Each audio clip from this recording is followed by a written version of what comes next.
नमस्कार किसान भाइयों। अगर मैं आपसे ये कहूं कि एक पंजाब के किसान ने 1 एकड़ में 308 क्विंटल खीरा ककड़ी का उत्पादन किया तो क्या आप मेरी बात मानेंगे? जी हाँ किसान भाइयों, ये सच्चाई है। आखिर किस तरीके से उस किसान भाई ने 1 एकड़ में इतना ज़्यादा उत्पादन करके लाखों कमाए, कैसे किया होगा?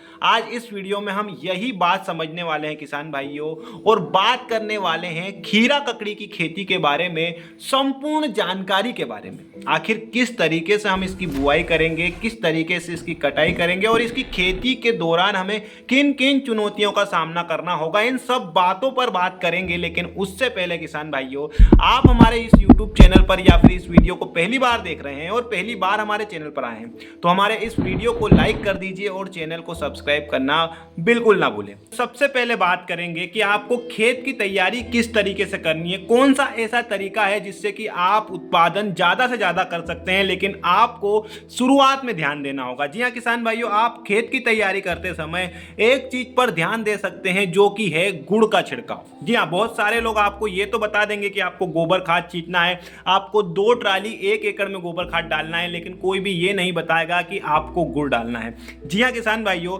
अगर आपका खाद ऐसा है जो कि आधा कच्चा है आधा पका हुआ है, क्योंकि अधिकतर किसान ये गलती जरूर कर देते हैं कि गोबर खाद तो डाल देते हैं लेकिन वो पूरी तरीके से सड़ा हुआ नहीं होता है, तो उसको सड़ाने के लिए क्या काम होगा कि आप गुड़ का छिड़काव करेंगे। गुड़ में जो कीड़े मकोड़े आकर बैठेंगे वही उसको सड़ाने का काम करेंगे। साथ ही गुड़ में कुछ ऐसे पोषक तत्व भी पाए जाते हैं जो कि आपकी मिट्टी के लिए बहुत कारगर साबित हो सकते हैं। साथ ही आपके खाद को सड़ाने का काम भी यहाँ पर गुड़ ही करेगा। दोस्तों आगे बढ़ते हैं और बात करते हैं कि उसके बाद हमें क्या करना है। तो उसके बाद हमें सुपर खाद का यानी कि एसएसपी का छिड़काव करना होगा किसान भाइयों, क्योंकि उसके अंदर 3 सबसे महत्वपूर्ण चीजें होती हैं जो कि है फास्फोरस, सल्फर और किसान भाइयों यहाँ पर कैल्शियम, जो कि हमारे पौधों के लिए बहुत उपयोगी होता है, साथ में ही उनको स्ट्रॉन्ग बनाता है और जिसके कारण हमें फल बहुत अच्छा देखने को मिलता है। किसान भाइयों ये सब करने के बाद हमें गहरी जुताई करवाना है। जी हाँ किसान भाइयों, गहरी जुताई एक ऐसा काम है जिससे कि आपकी मिट्टी में जो पहले ऊपर थी वो नीचे चले जाएगी और जो नीचे है वो मिट्टी ऊपर आ जाएगी गहरी जुताई की वजह से। उसके बाद किसान भाइयों करना क्या है कि हमें 15 से 20 दिन यहाँ पर मिट्टी को छोड़ देना है। जी हाँ किसान भाइयों, कुछ समय के लिए आपको कुछ नहीं करना है। जो भी सूरज की धूप आकर लगेगी जिससे कि होगा क्या कि आपकी मिट्टी के अंदर जो भी बैक्टीरिया है, जो भी फंगस है, जो भी दीमक वगैरह लगने के चांस है जो कि आगे चल के आपके पौधों को लग सकती है, वो पूरी तरीके से नष्ट हो जाएगी और आपकी मिट्टी एकदम उपजाऊ बन जाएगी। किसान भाइयों इसके बाद आपको क्या करना है, 15 से 20 दिन वेट करने के बाद आपको अपने खेत में कल्टीवेटर यानी हल चलवा देना है, जिससे क्या होगा और आपकी मिट्टी एक बार फिर से फिल्टर हो जाएगी। जो नीचे गई थी वो वापस से ऊपर आ जाएगी, बड़े बड़े ढेपड़े से बन जाएंगे। जी हाँ किसान भाइयों, ये करने के बाद, और ये आपको करना कैसे है, मान लीजिए कि आपने गहरी जुताई ये वाले मैनर में करवाई है, मतलब कि सीधी लाइन में करवाई है, तो आपको अब करना क्या है कि आप जब कल्टीवेटर करवाएंगे तो आपको इस तरीके से टेढ़ी लाइन में करना है, जिससे कि आपकी मिट्टी हर जगह समतल हो जाएगी और पूरी तरीके से फिल्टर हो जाएगी। किसान भाइयों इसके भी अलग ही फायदे हैं जो कि मैं आपको आगे वीडियो में बताऊंगा।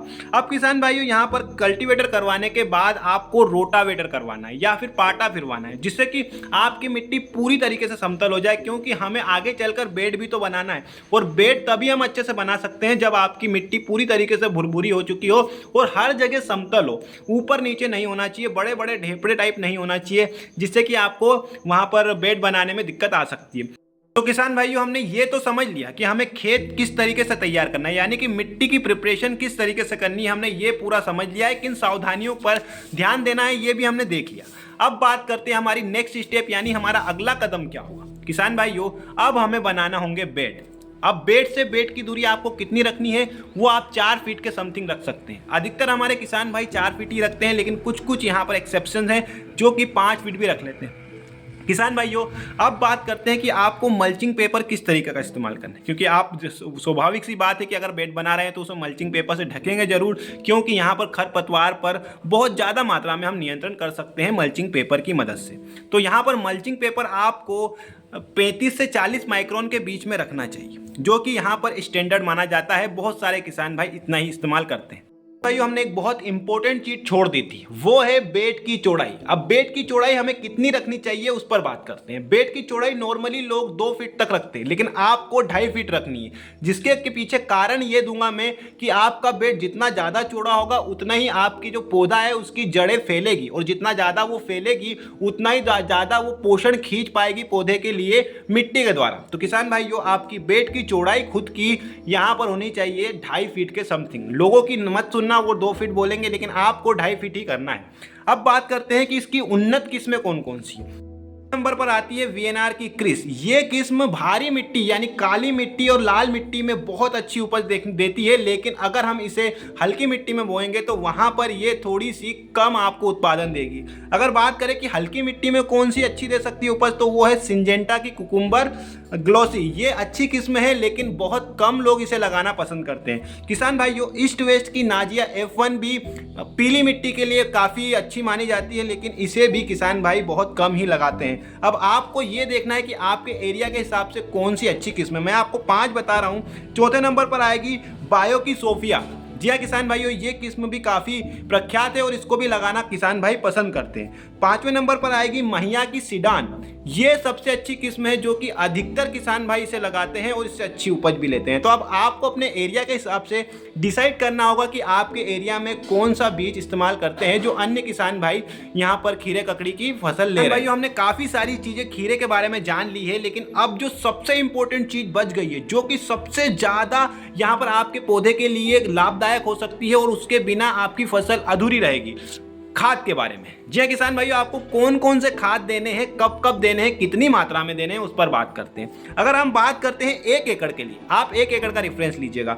सबसे पहले अगर डीएपी की बात करें तो आप 50 किलोग्राम डीएपी का इस्तेमाल कर सकते हैं। अगर हम एसएसपी की बात करते हैं तो आपको 1 एकड़ में 100 किलो यानी कि 1 क्विंटल एसएसपी डालना होगा, जिसमें सल्फर होगा, जिसमें मैग्नीशियम होगा और बहुत सारी चीज़ें और भी होती हैं एसएसपी के अंदर। अब बात करते हैं एमओपी की। एमओपी आपको कम ही डालना है। जी हाँ किसान भाइयों, जिसमें मैग्नीशियम वगैरह होता है वो आपको 20 किलोग्राम प्रति एकड़ डालना है। किसान भाइयों अब हम रिसेंट की जीआर दानेदार की बात करें तो आपको सिर्फ और सिर्फ 5 किलोग्राम ये आपको एमओपी के साथ मिक्स करके ही डालना रहेगा। किसान भाइयों अब बात करते हैं अपने सबसे इंपॉर्टेंट खाद यानी गोबर खाद के बारे में। तो आप पूरे 1 एकड़ की खेत में 2 ट्राली खाद का इस्तेमाल कर सकते हैं, जो कि सबसे इंपॉर्टेंट है एक प्रकार से गोबर का खाद। तो ये हमने जाना किसान भाइयों आज खीरे ककड़ी के बारे में काफ़ी कुछ, लेकिन इसका दूसरा पार्ट भी हम निकालेंगे जिसमें कि काफ़ी सारी चीज़ें और भी बची हैं, उन पर बात करने वाले हैं। कितना उत्पादन होगा और कौन कौन सी दवाइयों का छिड़काव करना है, काफ़ी सारी बातें हैं जो इंपॉर्टेंट है, लेकिन आज के इस वीडियो में नहीं,